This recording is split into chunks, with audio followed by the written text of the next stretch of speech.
Bienvenue dans ce tout nouvel épisode au podcast Le poids de la nuance où est-ce qu'aujourd'hui, on va faire aussi un nouveau format où est-ce qu'on va répondre aux questions les plus fréquentes qui ont été demandées en fait et compilées sur le compte là, AJ directement en story. Fait qu'on demandait aux gens de nous poser des questions et on va refaire la même chose. Donc si vous voyez dans le futur qu'on vous pose des questions, c'est votre moment de gloire pour la poser. Donc aujourd'hui, on va commencer, on a retenu les questions les plus intéressantes qu'on voulait partager et sur ce, on commence à l'instant. Bienvenue au tout nouvel épisode du podcast Le poids de la nuance par Kinvolve Fitness. Ce podcast est pour tous ceux qui se sentent désinformés, désorganisés et démotivés en naviguant à travers le monde du fitness. Dans chaque épisode, la science et la pratique sont mis de l'avant, sous toutes leurs nuances, pour donner les meilleurs outils et les fondements derrière l'entraînement et la nutrition. Si tu cherches à t'investir dans ta transformation une fois pour toutes, ce podcast est pour toi. Donc, pour commencer, on va directement dedans. Les SARMs et les stéroïdes, vous en pensez quoi honnêtement? Puis dans la question, c'était écrit hors compétition. Oh ouais. Ce qui rend ça un petit peu plus intéressant. OK, par où commencer? On dirait que c'est comme... pour ceux qui nous suivent depuis longtemps, vous savez qu'on n'est pas vraiment comme pour les stéroïdes nécessairement. La réalité là-dedans, c'est que moi, comment je l'explique quand j'en parle, parce que c'est une question que j'ai répondu à la personne évidemment déjà, mais comment je peux dire ça? C'est que fais la liste de pour ou contre. Tu sais, quand tu as une bonne décision à prendre, tu fais une liste de pour ou contre pour pas que ce soit une décision émotionnelle. On s'entend? Ouais. Si tu fais la liste de pour et de contre, tu vas réaliser que le seul pour, ça va être genre t'es plus musclé, tandis que les contre, la liste est énorme. Ouais. Puis en tant que tel, tu sais, SARMs ou stéroïdes, c'est sensiblement le même principe.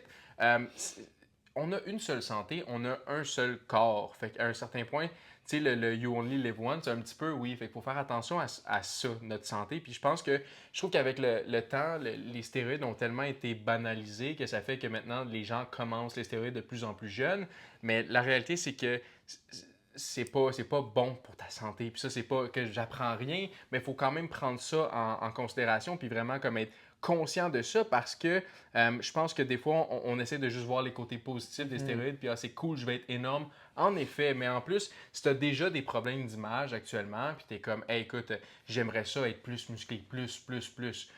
Faut pas penser que les stéroïdes vont régler ce problème-là non plus. Tu rentres dans un cercle vicieux de parfait, maintenant que tu as atteint plus, devine ce que tu veux. Plus.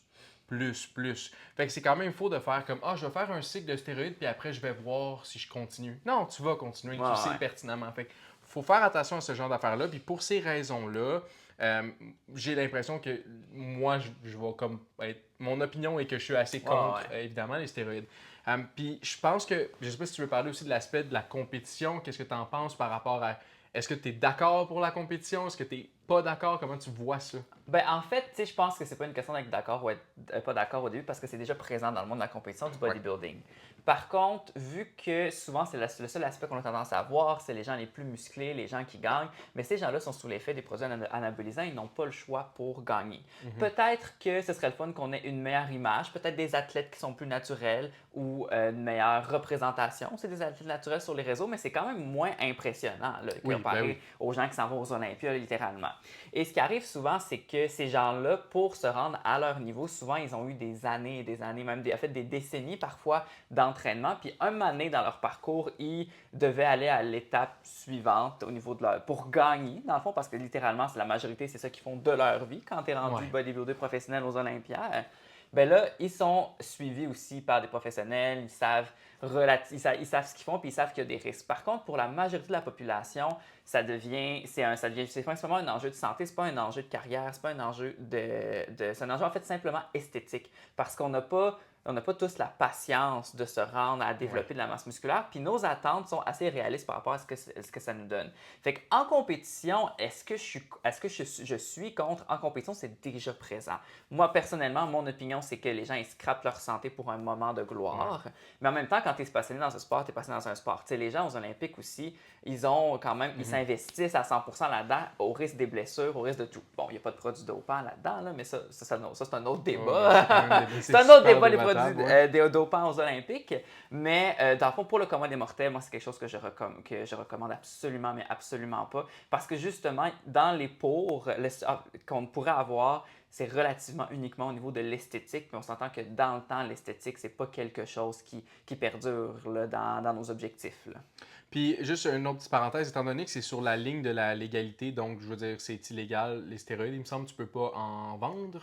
En fait, c'est ça, tu peux pas en vendre, tu peux pas en distribuer, tu peux en consommer. Là, c'est pas illégal d'en consommer, mais t'en procurer, oui. Donc, Ouais, c'est ça qui est un petit peu bizarre, mais étant donné tout ça, ça fait que c'est pas très très réglementé. Fait que tu sais pas non plus ce que tu t'injectes ou ce que tu prends à la base. oui. Fait que faut aussi que tu fasses attention à ça. Tu sais, si c'est Jean-Claude qui le fait dans son sol, je suis pas sûr. Je veux dire, faut faire attention à ce que tu mets dans ton corps. Ouais. Ça, c'est sûr à 100%.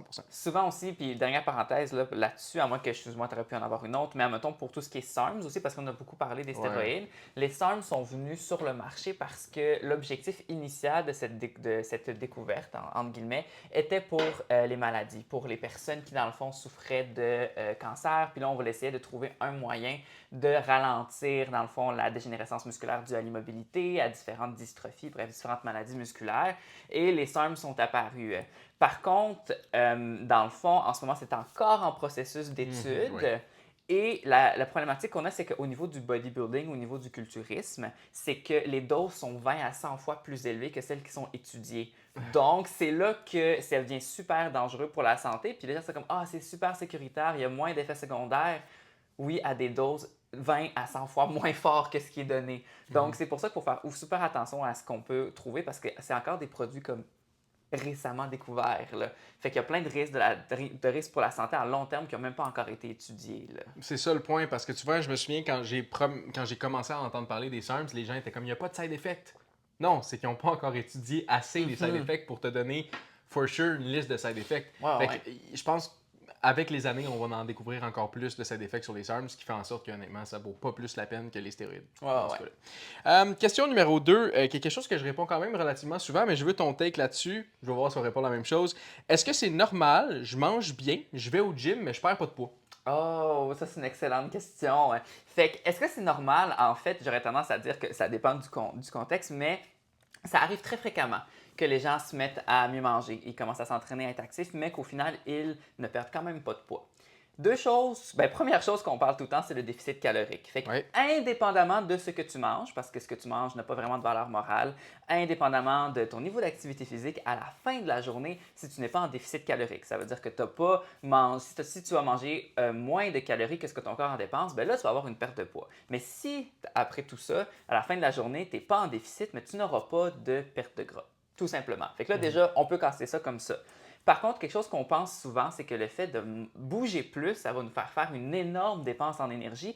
Puis que là, je suis censé perdre du poids. J'ai fait comme une course qui m'a brûlé 800 calories en 1 heure et demie. Puis là, ce qu'il faut faire attention, deux choses. Premièrement, les montres intelligentes, ça calcule très mal quand même la dépense en énergie. Parce que c'est quand même difficile à estimer comment est-ce que notre corps réagit à un effort. Ça, c'est le numéro 1. Fait que il faut faire attention pour ne pas se dire hey, ben là, bougé 800 calories de plus, bougé pour 800 calories, maintenant je peux manger pour 800 calories. C'est une très mauvaise association selon moi. Deuxième chose, c'est que l'activité physique, c'est reconnu comme n'étant pas une bonne méthode pour perdre du poids seul. Parce que c'est parce que c'est difficile à monitorer, il peut y avoir des compensations, etc. Mais aussi, ce qui est intéressant, c'est que quand on fait de l'activité physique, ce n'est pas nécessairement additif à nos besoins énergétiques à la fin de la journée. Fait que par exemple, si moi j'ai besoin de 2000 calories dans une journée, je décide de faire une course, puis on va dire que ça me brûle entre guillemets 500 calories de plus. Mais à la fin de la journée, tu ne vas pas nécessairement avoir brûlé 2500 calories. Ça se peut que tu aies brûlé un 200, mettons, de mon 500 calories, il y a un 250 qui a été ajouté, mais il y a un 250 aussi qui a été taxé au niveau de ton métabolisme. Fait qu'à la fin, au lieu d'avoir 2500 dépenses en énergie, tu aurais 2250, mais tu aurais peut-être mangé pour 2500 par exemple. Fait que ça, il faut savoir que ce n'est pas additif, c'est compensatoire et que c'est super difficile d'évaluer pourquoi est-ce que le fait de bouger plus a un impact différent dépendamment d'une personne à l'autre sur leurs dépenses en énergie. Mais bref, c'est normal, ça arrive super souvent. Là. Puis souvent, les gens, ils commencent à venir nous voir puis nous écrivent hey, ben là, je fais déjà ça comme il faut, je fais déjà ça comme changement, puis là, hey, je perds pas de poids. Ouais, puis la réalité là-dedans, c'est que c'est pas de dire à quelqu'un non, tu manges pas bien. Je te crois que tu manges bien. Je te crois. C'est juste que quand tu connais C'est pas pas bon. nécessairement les calories des aliments que tu manges, ben ça se peut très bien que tu manges en surplus parce que les aliments que tu manges sont juste plus denses en calories. Je vous donne un exemple. Moi, quand j'étais plus jeune, quand j'avais comme 15-16 ans, j'étais déjà un petit peu dans le fitness. Puis quand je voulais faire une cote, dans le fond, que je savais pas que ça s'appelait comme ça dans le temps, je mangeais presque juste des noix comme collation. Mais sans blague, comme collation, je pouvais manger l'équivalent d'un pot de 1 kg, mais en 1 à 2 journées. Puis la réalité, c'est quand tu réalises qu'une poignée de noix, c'est environ quoi? 250 à 300 calories C'est facile. ça, parce que c'est des lipides et les lipides sont plus denses en calories que les autres macronutriments. Ça fait en sorte que tes calories montent vite. Est-ce que par défaut, ça veut dire, hey, le lipide est le démon et tu ne devrais pas le manger? Ou genre, les noix, c'est pas un bon aliment? Non, pas du tout. C'est juste que c'est un aliment qui est plus calorique, alors il faut mieux le doser quand on est en perte de gras. Fait que oui, je suis sûr que tu manges bien, c'est juste de choisir ces aliments pour être sûr d'être en déficit puis de manger un haut volume. Souvent, c'est ça que les gens ont tendance à passer à côté, puis c'est totalement normal parce qu'on n'a pas d'éducation sur l'alimentation du tout, tu sais. Ouais. Puis aussi, souvent, manger bien, tu sais, c'est pas. Tu sais, manger bien, on peut avoir des aliments complets et être en surplus calorique, là. Fait que souvent, les gens ils vont associer le fait de manger mal à avoir des cochonneries, des chips, de la crème glacée, etc. Mais ça se peut que tu ne manges pas ça et que tu manges en surplus calorique, là. Tu pourrais manger des bons saumons avec une bonne sauce pesto, avec des légumes, avec un peu de patates, puis quand même être en surplus calorique à la fin de ta journée, quand même, là. Pourtant, il n'y a rien de mauvais éthiquement parlant, ben mauvais socialement parlant, là, dans ce que tu manges. Parce que moi, je le répète tout le temps, il n'y a pas de valeur morale aux aliments. Ils ne sont pas bons, ils ne sont pas mauvais. Ils sont bons dans certains contextes, dans certains objectifs, mais dans la vie, il n'y a rien de bon et de mauvais. Ça a du sens. Avant qu'on continue, j'ai un petit service à te demander. Si tu aimes ce genre de contenu, laisse un like ou un 5 étoiles, puis partage avec un ami qui pourrait bénéficier de ce genre d'informations-là. Qui sait, tu pourrais peut-être nous aider à remplir notre mission de rattraper les erreurs du fitness une personne à la fois.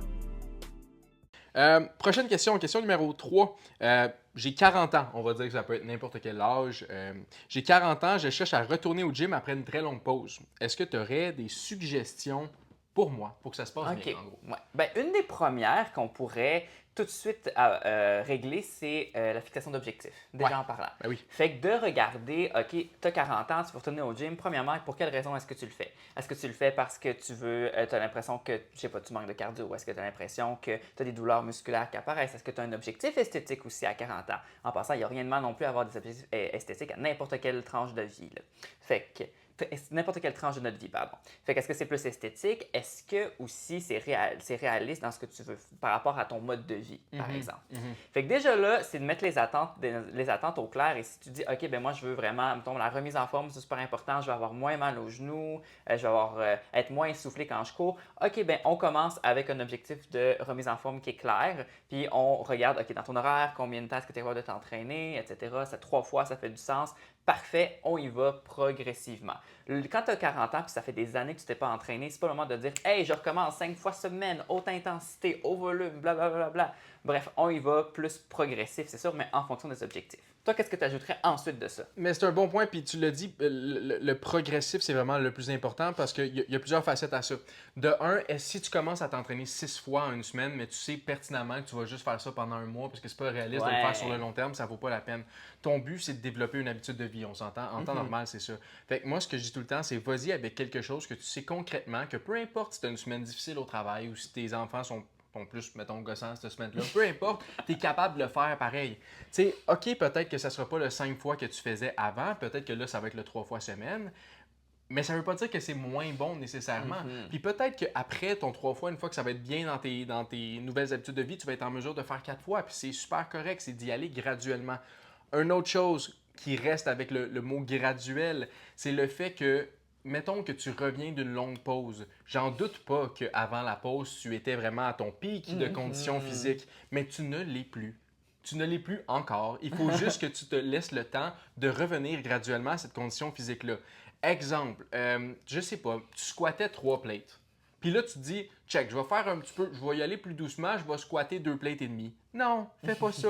Non, fais pas ça. Si tu réussis à le faire avec une belle technique, mettons, dans le meilleur des mondes, tu vas être raqué pendant une semaine. Puis c'est pas juste ça ta vie d'être raqué pendant une semaine. Tu as d'autres choses à l'extérieur. Faut pas que ça t'empêche de faire autre chose. Fait que vas-y graduellement. Puis fais juste accepter que ton corps n'est plus au niveau où il était, mais il va le redevenir si tu remets cette habitude-là dans ta vie. Disons-le comme ça. Ça a du sens? Ouais, fait du sens qu'on commence. Excellent. j'aime ça. On en a parlé il y a pas longtemps dans un prochain podcast, dans un dernier podcast en fait. C'est est-ce que c'est possible d'être en déficit calorique sans tout calculer? OK. Ah ouais, ça c'est bon. Puis on en a parlé un petit peu dans le podcast, l'épisode sur est-ce que tu devrais calculer tes calories ou pas. Puis la réalité, c'est est-ce que c'est possible? Oui. Est-ce que tu as besoin de calculer? Non. Est-ce que si tu veux t'assurer de toujours être en déficit calorique jour après jour, mois après mois, tu dois avoir un certain contrôle de ton alimentation, puis être en mesure d'avoir une structure, puis de savoir un petit peu ce que tu manges? Oui, ça serait plus facile. Donc, pour répondre à cette question-là, parce que je pense que les gens aussi ont peur de calculer les calories, qu'est-ce que tu dirais aux gens, mettons, qui sont comme pas sûrs de vouloir calculer leurs calories? Est-ce que tu as d'autres stratégies aussi que tu leur proposerais? Ah, il y en a vraiment beaucoup des stratégies qui seraient possibles, fait que ça dépend vraiment à quel point est-ce que la personne veut se lancer là-dedans. Tu sais, mettons pour les personnes qui sont vraiment stressées juste au concept de devoir calculer toute leur vie, moi je leur dirais, ben écoute, essayez pour une semaine. Juste pour avoir un portrait de l'alimentation, de ce qu'ils mangent. Puis après, une fois qu'on a un portrait de tout ce qu'on mange sur une semaine, eh ben, c'est vraiment le fun. C'est possible de voir, OK, sur une semaine, ça sont mes habitudes alimentaires, je peux couper certaines choses. Fait que ça a un volet éducatif. Mais ça, c'est vraiment si vous êtes ouvert à l'essayer une semaine. Là. Maintenant, d'autres personnes qui voudraient quand même s'assurer d'être en déficit calorique, ben l'étape numéro 1 pour moi, ce serait de regarder, OK, qu'est-ce qui est extra au repas? Puis au lieu de regarder la composition interne du déjeuner, du dîner puis du souper, mais de regarder, OK, dans mes collations, dans ce que je grignote, etc., qu'est-ce qu'il y a comme calories? Puis ça, généralement, c'est des aliments qui sont faciles de voir parce que je veux dire, mettons, si tu grignotes des chips, ben, tu as un sac de chips, qui fait que tu peux regarder les valeurs nutritives assez facilement. Mais tous ces extras-là, si tu les comptabilises à la fin de la semaine, c'est super intéressant de voir, oh, OK, d'extra, j'ai environ, comme mettons, 3000 calories ou j'ai 3 sacs de chips, par exemple. Et là, on sait que, OK, ben, on a quelque chose qu'on peut créer un déficit avec parce que si on les retire de notre alimentation, ben, OK, il y a des fortes chances que ça réduise notre apport en calories. Fait que ça, c'est une avenue qu'il y a. Sinon, après, je sais pas si tu voulais que j'aille là-dedans, mais il y a le portionnage des assiettes aussi, là. Mais ça peut être une bonne idée, en fait. Ouais. Tu peux y aller. Moi, c'est la stratégie. Fait que Je pense que c'est la stratégie que j'utilise. Là, on va voir ce que. c'est ça. Ben, dans le fond, tu sais, tout le monde a entendu parler du guide alimentaire canadien. Puis là, je pense que c'est en 2020 qu'il y a eu une réforme du guide alimentaire canadien. Et dans le fond, une bonne manière de portionner son assiette, c'est de s'assurer d'avoir la moitié des assiettes de la moitié de l'assiette, par exemple, qui est des légumes, un quart qui est une source de féculents et un quart qui est une source de protéines. Avec cette formule-là, déjà en partant, en ayant la moitié de l'assiette qui est des légumes, bien, on sait qu'on ne va pas avoir un grand apport en calories provenant de glucides parce que justement, c'est des légumes ou des fruits. Là. Fait qu'on n'aura pas un trop gros apport en calories. En ayant un quart de notre assiette sous forme de féculents, là, que ce soit des glucides, que ce soit des patates, etc., bien, on s'assure d'avoir une bonne source de glucides, mais de ne pas aller dans les excès qui pourraient facilement arriver avec des repas de pâtes, parce que l'on a des assiettes complètes, par exemple, de glucides qui peuvent faire quand même augmenter rapidement les calories. Et bien, le quart de l'assiette en source de protéines, généralement, on va avoir un 25 à 30 grammes de protéines par portion, ce qui est idéal dans un repas. Et en plus, ça va contribuer à notre satiété, au fait de, justement, de pouvoir préserver notre masse musculaire si on va être en déficit. Fait que vraiment, c'est une composition de base qui est comme, comment je pourrais dire, ça ne demande pas un effort conscient. Il faut faire un effort de voir, OK, les quantités, mais on n'a pas à peser, on n'a pas à contrôler l'alimentation, mais non, on n'a pas à peser, on n'a pas à contrôler tout ce qu'on mange, mais on s'assure d'avoir une structure qui fait du sens et qui, généralement, ne crée pas des repas qui sont extrêmement caloriques. Ouais, ça a du sens. Puis, tu sais, je pensais que c'était ça que je faisais, mais moi, c'est pas exactement ça parce que je le vois un petit peu comme le meal prep étant une stratégie en soi. Puis, ce que je veux dire par là, c'est que les gens sont comme, ah oui, ben meal prep, c'est préparer tes choses d'avance. Je suis d'accord. Mais, tu sais, moi, de mon côté, je ne calcule pas dans le day-to-day ce que je mange. Je le fais une seule fois aux 2 semaines. Je fais mon meal prep où je suis en mesure de tout portionner mes bols ou peu importe mes assiettes. Puis je le fais, puis une fois que je suis rendu à la journée où j'ai le temps de manger, puis je fais juste manger sans nécessairement me dire est-ce que ça c'est 150 grammes. Non, je l'ai déjà fait. Tu comprends? Donc, je peux comprendre qu'à chaque jour, ça peut être taxant de toujours calculer.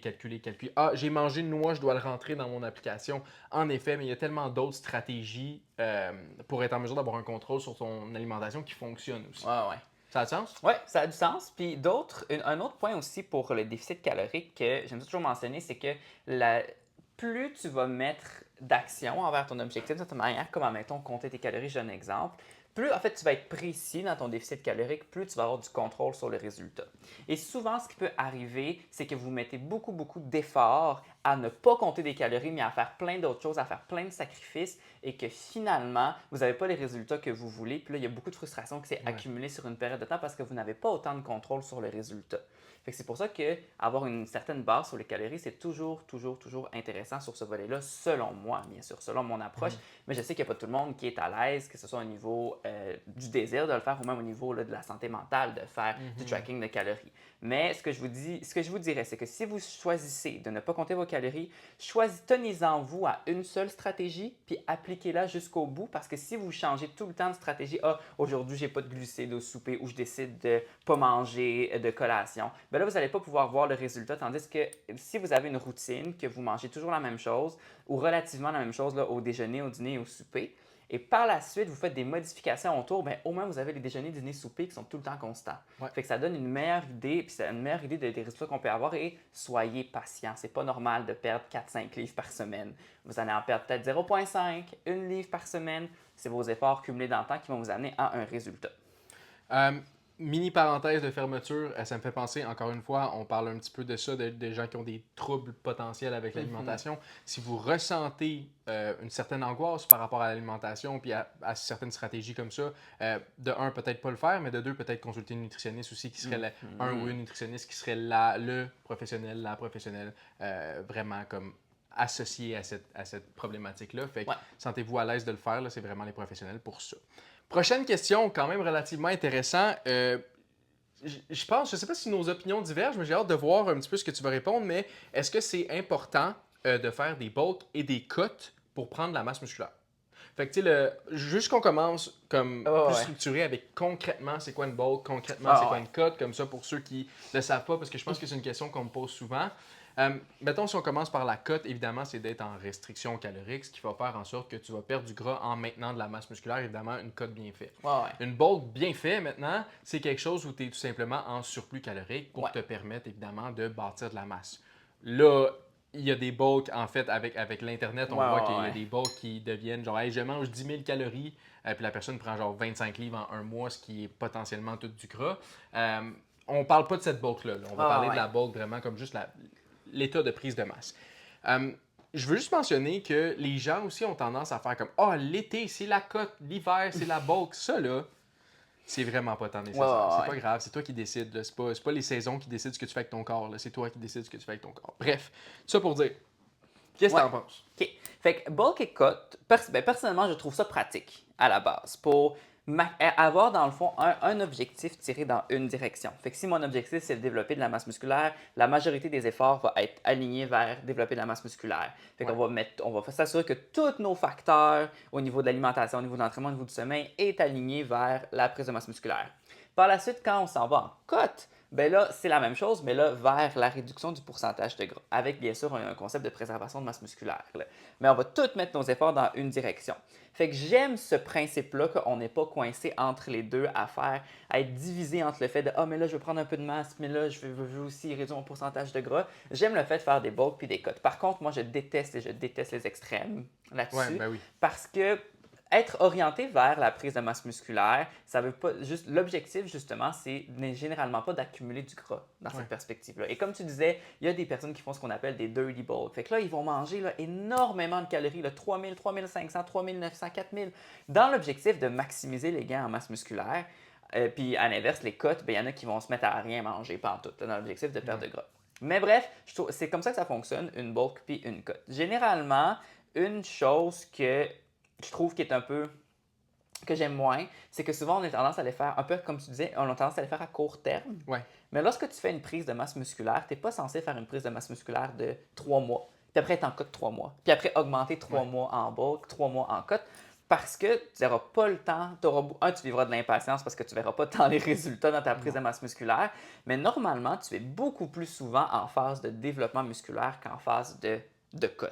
Fait que souvent, moi, j'aime travailler avec le fait d'avoir un objectif sur la prise de masse, sur la perte de gras, mais j'aime pas ça quand c'est des courts laps de temps. T'sais, c'est comme, OK, on va se donner all-in dans quelque chose, on va pas être en entre-deux, puis après, on va se donner all-in dans l'autre. Ça, c'est comme ça que moi, je le vois. Puis c'est drôle parce que all-in dans une bulk, là, c'est prendre son temps. Ouais, exact. C'est Ça, ça c'est que je super pense bon. qui a été comme démodé un petit peu, ben, qui a été changé, excuse, avec les réseaux sociaux. C'est que là, on pense que la bulk, c'est justement en 6 mois, tu es supposé prendre 50 livres. Mais non, là, c'est super lent une bulk parce que le but, c'est d'être en bulk le plus longtemps possible et ne pas accumuler de gras le plus que tu peux. Parce que le seul temps où tu peux vraiment améliorer ta masse musculaire, optimalement, disons-le comme ça, c'est quand tu es en bulk. Mhm. Fait que tu veux être en bulk longtemps. On s'entend qu'en cut, c'est pas vraiment la meilleure place pour prendre de la masse Ouais. musculaire. Mais tu veux Fait pas être en côte longtemps non plus. non plus, c'est ça non plus. Ça aussi, ça peut être problématique pour ta masse musculaire de rester en côte pendant un an. Mhm. Fait que, tu sais, ton but, c'est d'être en bulk.